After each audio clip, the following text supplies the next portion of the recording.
Thank you for your time. ఇప్పుడు తమ్ముడు నవీన్ ఆచారి గారిని మాట్లాడాల్సిన ఈ యొక్క కార్యక్రమానికి వచ్చినటువంటి తెలంగాణ వాదులకు, అదేవిధంగా వచ్చిన పెద్దలకు, సాగునీటి రంగ మేధావులకు, జాగృతి బీఆర్ఎస్ కార్యకర్తలకు, అక్కలకు, అన్నలకు అందరికీ నమస్తే తెలియజేస్తూ, నిప్పులు పుట్టించినటువంటి నీళ్లను తెలంగాణ ప్రాంతం లోపల మనం చూసాం. ఎందుకంటే భారతదేశం లోపల ఏ అవలక్షణాలతోనైతే ఈ దేశం వెనుకబడి ఉన్నదో దానికన్నా 100 రెట్ల అణచివేత ఈ ప్రాంతం మీద జరిగింది అన్నది మనందరం కూడా గుర్తు చేసుకోవాల్సినటువంటి అవసరం ఉన్నది. సోదరులారా, ఇంతకుముందు ప్రకాష్ అన్న చెప్పినట్టు, ఒక మహబూబ్ నగర్ని ఎగ్జాంపుల్గా ఇంతకుముందు ఇంజనీర్ గారు కూడా చెప్పినట్టు, సాత్నాల, వట్టిబాగు, జూరాల, శ్రీశైలం మెడవ, అనేక రకాల నల్లవాగు, గుండ్లవాగు, అనేక రకాలైనటువంటి ప్రాజెక్టులను ఈ ప్రాంతం లోపల బలిపెట్టి ఇక్కడ బిడ్డల గొంతు కోసి ఇక్కడ నుంచి వలసకు బలవంతంగా భార్య బిడ్డల్ని, ఉన్న ఊరును, కన్న తల్లిని వదిలిపెట్టి వలసపోవలసినటువంటి పరిస్థితి ఇవాళ తెలంగాణ ప్రాంతం లోపల చాలా ఏళ్ల తరబడి, దశాబ్దాల తరబడి ఈ నేలల చూస్తూ వచ్చింది. అంటే ఊర్లో ఒక తల్లిదండ్రులు ఉంటే వాళ్ళకు కంట్రోల్ బియ్యంకు, ఖర్చులకు డబ్బులు పంపించి వాళ్ళ కొడుకు, కోడలు ఇంకెక్కడో పిల్లల్ని తల్లిదండ్రుల దగ్గర వదిలిపెట్టి బొంబాయి లాంటి దూర ప్రాంతాలకు పోయినటువంటి సందర్భం. ఈ దేశం లోపల ఎక్కువ వలసలు ఉన్నటువంటి జైసల్మీర్ జిల్లా తర్వాత మహబూబ్నగర్ జిల్లా అట్లా ఈ దేశం లోపలనే నంబర్ 2గా వలసల లోపల పేరుగాంచింది. మొత్తం తెలంగాణగా చూస్తే ఈ దేశం లోపల విదర్భ తర్వాత తెలంగాణ ఆత్మహత్యల లోపల మరణ మృదంగం మోగించింది. ఇవన్నిటికీ ఈ ప్రాంతం లోపల వచ్చినటువంటి తెలంగాణ ఉద్యమం ఏదైతే ఉన్నదో, నీళ్లు, నిధులు, నియామకాల వంటి డిమాండ్లతో వచ్చినటువంటి తెలంగాణ ఉద్యమంలో మొట్టమొదటిది నీళ్లు అన్న సంగతి మీ అందరికీ తెలుసు.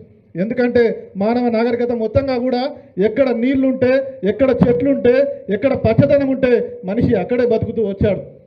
కానీ తలాపున గోదావరి, కృష్ణమ్మలు బారుతూ ఉన్న ఇక్కడ బిడ్డలు వలసపోవలసినటువంటి పరిస్థితి ఎందుకు వచ్చిందో ఇక్కడ ఉన్నటువంటి మనందరికీ తెలుసు. తెలంగాణ ప్రాంతం లోపల వ్యవసాయం ఉండదు, ఆర్థిక ఇబ్బందులు ఉంటాయి, వాడు ఖచ్చితంగా వలస పోవాల్సిందే, ఊర్లో ఉండి కొట్లాడితే నక్సలైట్ ముద్ర వేసుకొని చావాల్సిందే అన్నట్టుగా ఈ ప్రాంతం లోపల వచ్చింది. తెలంగాణ ఉద్యమం లోపల ఇదే సోమాజిగూడ ప్రెస్ క్లబ్లో లగడపాటి రాజగోపాల్ని అడ్డుకోవడానికి తెలంగాణ విద్యార్థి సంఘాలు వచ్చినప్పుడు ఆ రోజు వీళ్ళ వెనక నక్సలైట్లు ఉన్నారు, వీళ్ళ వెనక మాజీ నక్సలైట్లు ఉన్నారు అని చెప్పి వార్తా కథనాలు కూడా 2005-06 సంవత్సరం లోపల వచ్చినటువంటి సందర్భం, 2006 లోపల. ఇదే సోమాజిగూడ ప్రెస్ క్లబ్లో 18 మంది అరెస్ట్ అయితే దాంట్లో నేను కూడా ఒకరిని అన్న సంగతి మీ అందరికీ గుర్తు చేస్తూ సవినయంగా మనవి చేస్తూ ఉన్నాను. కాబట్టి తెలంగాణ ప్రాంతం లోపల గొంతెత్తిన ప్రతి ఒక్కరిని కూడా నక్సలైట్గా ముద్ర వేసి ఇక్కడ నుంచి అయితే భయపెట్టాలి, లేదా ఇక్కడ నుంచి తరిమేయాలన్నది జరిగింది. అందుకే గోరటెంకన్న గారు రాస్తారు, మీసం మొలిసిన నేరమే నా తెలంగాణ పల్లెలో అని. వాడు యంగ్ అయినట్టే చాలు, వారి మీద ఏదో కేసులో పెట్టి లోపల నొక్కారు. అందుకోసం పిల్లల్ని వేరే దగ్గరికి, ఎక్కడో వేరే చోట వేరే వాళ్ళు ఉంటే వేరే రాష్ట్రాలకు పంపించి చదివించుకున్నటువంటి దాఖలాలు ఈ ప్రాంతం లోపల ఉన్నాయి. సాగునీటి ప్రాజెక్టుల గురించి పెద్దల మేధావులు చాలామంది కూడా మాట్లాడడానికి వచ్చారు. వాళ్ళందరూ కూడా మాట్లాడుతున్నప్పటికీ నేను కేవలం మిషన్ కాకతీయ గురించి మాత్రమే మాట్లాడాలని అనుకుంటా ఉన్నాను. నిజాం కాలం లోపల 70,000 చెరువులు ఈ ప్రాంతం లోపల 245 టీఎంసీలను ఎత్తి ఇక్కడ 25 లక్షల ఎకరాలకు సాగునీరు అందిస్తున్నటువంటి సందర్భం మన కళ్ళ ముందున్నది. ఈ ప్రాంతాన్ని పాలించినటువంటి శాతవాహనులు కానీ, కాకతీయులు కానీ గొలుసుకట్టు చెరువులతో ఒకటే పైన ఒక చెరువు నిండితే ఆ చెరువులో ఎక్సెస్ అయినటువంటి నీళ్లు కెనాల్ ద్వారా ఇంకొక చెరువుకి వచ్చి అక్కడ నీళ్లు నిండుతాయి. అంటే ఒక్క చుక్క కూడా ఇక్కడ నుంచి వృధాగా సముద్రంలో కలిసే ప్రశ్నే లేదు. అంటే ఈ ప్రాంతం, ఈ పీఠభూమి ప్రాంతానికి అనువైనటువంటి ఒక గొప్ప దార్శనికతతోని మన పెద్దలు ఏనాడో నిర్మించుకున్నటువంటి ఆ గొలుసుకట్టు చెరువులు, దాదాపు 12,000 గొలుసుకట్టు చెరువులను ఈ తెలంగాణ కలిగి ఉన్నది. అది నెల అదృష్టం.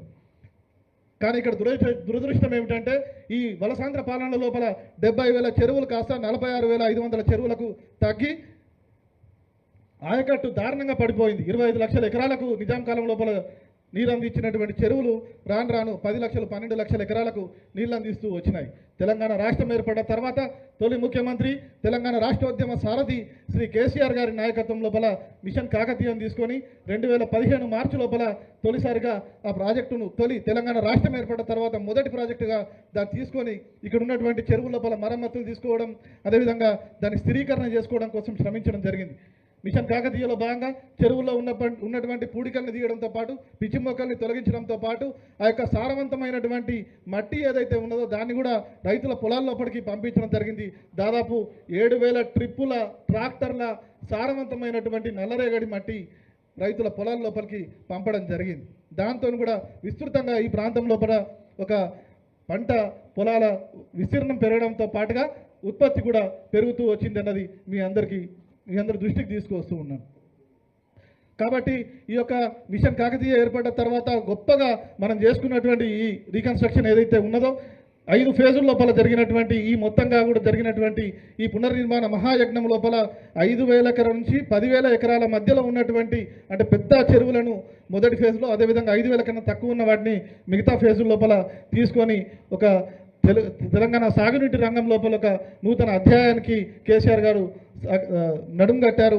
ఇప్పుడు అన్న చెప్పినట్టు 1 కోటి ఎకరాలు ఏదైతే మనం అనుకున్నామో ఆ 1 కోటి ఎకరాల లోపల 25 లక్షల ఎకరాలు మన తాత ముత్తాతలు నిర్మించిన చెరువులను వాటిని కొత్తగా స్థిరీకరణ చేసుకోవడం, మరమ్మతులు చేసుకోవడం ద్వారా కాపాడుకోవాలి అన్నటువంటి స్ఫూర్తిని కేసీఆర్ గారు కొనసాగిస్తూ తీసుకున్నటువంటి గొప్ప కార్యక్రమం మిషన్ కాకతీయ. ఆ మిషన్ కాకతీయను అబ్జర్వ్ చేయడానికి ఎక్కడెక్కడి నుంచో కూడా ఇక్కడికి అమెరికా లాంటి ఇతర దేశాల నుంచి కూడా యూనివర్సిటీ విద్యార్థులు రావడం, దీన్ని స్టడీ చేయడం, రాజస్థాన్ నుంచి, నీతి ఆయోగ్ నుంచి కూడా ఇక్కడికి చాలామంది వచ్చి ఈ యొక్క మిషన్ కాకతీయ ఎట్లా జరుగుతుంది అని చెప్పి దీన్ని స్టడీ చేయడం జరిగింది. వాడన మీ అందరికీ తెలుసు, ఉద్యమంలాగా ప్రతి ఒక్కరు కూడా పారా పట్టుకొని పోయి మట్టిని తీసుకొచ్చి ఆ యొక్క చెరువును కాపాడుకున్నటువంటి సందర్భం. ఎందుకంటే తెలంగాణ గ్రామీణ వ్యవస్థ మొత్తంగా కూడా చెరువు చుట్టూ నిర్మాణం అయి ఉంటుంది.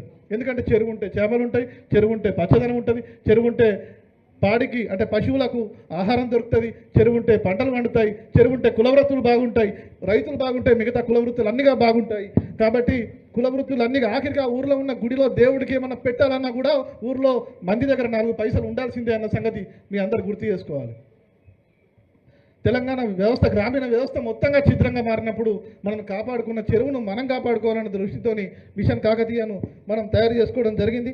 దానిలో భాగంగా తెలంగాణ వచ్చిన తర్వాత మనం దాన్ని సాకారం చేసుకునే క్రమం లోపల 45,800 చెరువులకు అంటే 46,500 చెరువులు మొత్తంగా ఉంటే అందులో 45,800 చెరువులను జియో ట్యాగింగ్ చేసినాం. ఎందుకు జియో ట్యాగింగ్ చేయవలసి వచ్చిందంటే 70,000 చెరువుల లోపల 26,000 చెరువులు సమైక్యాంధ్ర లోపల మాయమైనాయి. ఏ నినాదం వెనుక ఎవరి ప్రయోజనం ఉందో తెలుసుకున్నంతకాలం మనం మోసపోతూనే ఉంటామని చెప్పినట్టు ఇవాళ తెలంగాణ రావడానికి ముందు సమైక్య కాలంలో మనం కోల్పోయింది ఏంటి అంటే హైదరాబాద్ రాష్ట్రం నుంచి సమైక్యాంధ్రలో కలిసిన తర్వాత 26,000 చెరువులను ఇవాళ తెలంగాణ మొత్తంగా కోల్పోయింది.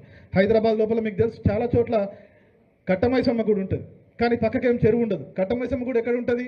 ఎక్కడ చెరువు ఉంటుందో ఆ కట్ట మీద కట్టమైసమ్మ గుడి ఉంటుంది కట్టను కాపాడడానికి. మరి చెరువు ఎటు పోయింది? అమ్మేసుకున్నారు. ఈ పరిస్థితులన్నింటినీ కూడా సమైక్యాంధ్ర కాలంలో ఈ తెలంగాణ నేల అనుభవిస్తూ వచ్చింది అన్న సంగతి మీ అందరికి చేస్తున్నాను. మిషన్ కాకతీయ ఏర్పడ్డ తర్వాత ఈ ప్రాంతం లోపల రైతుల ఆదాయం ఏదైతే ఉన్నదో 75% పెరిగింది అన్నది మీ అందరి దృష్టికి తీసుకొస్తూ ఉన్నాను. అదేవిధంగా ఇక్కడ జాలర్ల ఆదాయం 30 నుంచి 35% పెరిగింది. నబార్డుకు అనుబంధంగా జాతీయ స్థాయిలో మీ అందరికీ తెలుసు వ్యవసాయ రంగంలో విప్లవాత్మక ఆవిష్కరణల కోసం, అదేవిధంగా వ్యవసాయ రంగాన్ని మద్దతు తెలపడం కోసము ఏర్పాటు చేసినటువంటి నబార్డు ఏదైతే ఉన్నదో నబార్డుకు అనుబంధంగా ఉన్నటువంటి నాబ్కాన్ చెప్పినటువంటి వివరాల ప్రకారం కూడా ఇక్కడ ఈ చెరువుల కింద అంటే ఏదైతే మిషన్ కాకతీయ కింద మరమ్మతులు జరిగిన చెరువులు ఏవైతే ఉన్నాయో వాటి కింద 51% ఆయకట్టును మనం పెంచుకోవడం జరిగింది. దాని కింద ఉన్నటువంటి పంట పొలాలు ఏవైతే నీళ్ళు అందుతాయో ఆ నీళ్ళు అందే ప్రదేశాన్ని 51% మనం పెంచుకోవడం జరిగింది. అదేవిధంగా ఇక్కడ విస్తారంగా భూగర్భ జలాలు కూడా పెరిగినాయి. 6.9 పాయింట్ల నుంచి 7.2 పాయింట్ల వరకు ఇక్కడ బోర్వెల్స్ గ్రౌండ్ వాటర్ పెరిగింది. ఈ భూగర్భ జలాలు పెరగడంతో 17%గా ఇక్కడ ఏవైతే చెరువులు బోర్వెల్స్ పోయినాయో ఆ బోర్వెల్స్ లోపల 17% బోర్లలో నీళ్ళు వచ్చినాయి ఆటోమేటిక్గా. చాలా ఇళ్ల లోపల జరిగింది ఈ సందర్భం కూడా. మనం పనికిరాదు అని పక్కన పెట్టిన బోర్లు కటికేస్తే నీళ్ళు వచ్చినటువంటి సందర్భాలు మనం మన కళ్ళతో చూసినాం.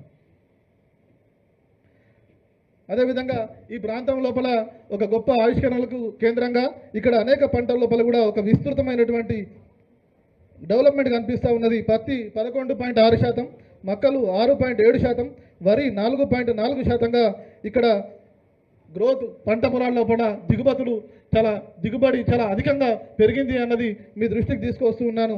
కాబట్టే నీతి ఆయోగ్ ఏదైతే ఈ ప్రాంతం లోపల పర్యటించిందో ఆ నీతి ఆయోగ్ చెప్పిన వివరాల ప్రకారం మిషన్ కాకతీయకు 5,000 కోట్లు, అదేవిధంగా మిషన్ భగీరథ 19,000 కోట్లు ఇవ్వాలని చెప్తే ఒక్క రూపాయి కూడా మనకు ఇవ్వకుండా తెలంగాణ రాష్ట్రం మీద అప్పటి కేంద్ర ప్రభుత్వం వివక్షను చూపెట్టి ఏ రకంగా ఇబ్బంది పెట్టిందో మీ అందరికీ తెలుసు. దానికి నిరసనగానే కేసీఆర్ గారు నీతి ఆయోగ్ను బహిష్కరించి వారికి ఖచ్చితంగా హెచ్చరికలు జారీ చేశారు.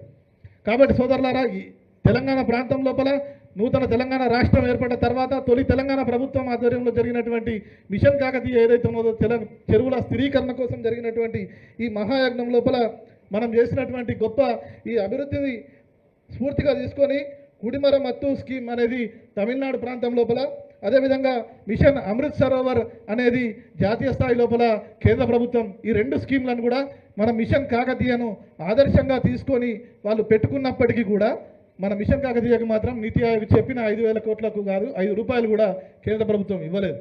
ఎవరి సహకారం లేకపోయినా తొలి తెలంగాణ ప్రభుత్వం సాధించినటువంటి ఈ అద్భుతమైనటువంటి ఫలితాన్ని మనసులో పెట్టుకొని తెలంగాణ సాగునీటి రంగం లోపల చెరువుల ప్రాధాన్యతను ఇక ముందు కూడా గుర్తుంచుకొని మనం ఇంకా పెంచుకోవాల్సినటువంటి అవసరం ఉన్నదన్నది మరోసారి సభ దృష్టికి తీసుకొస్తూ సవినయంగా నాకు ఈ అవకాశం ఇచ్చినటువంటి కవితక్క గారికి విన్నటువంటి అందరికీ కూడా థ్యాంక్ యూ తెలియజేస్తా ఉన్నా. థ్యాంక్ యూ తమ్ముడు. మంచి రీసెర్చ్ చేసి మిషన్ కాకతీయ వాళ్ళు వచ్చిన బెనిఫిట్స్ని చెప్పిండ్రు. ఇప్పుడున్నటువంటి ప్రభుత్వం కూడా మన భౌగోళికమైనటువంటి పరిస్థితిని అంతా కూడా గమనంలోకి తీసుకొని మిషన్ కాకతీయ లాంటి కార్యక్రమాన్ని కొనసాగించాలని మనస్ఫూర్తిగా కోరుకుంటూ ఇప్పుడు గౌరవనీయులు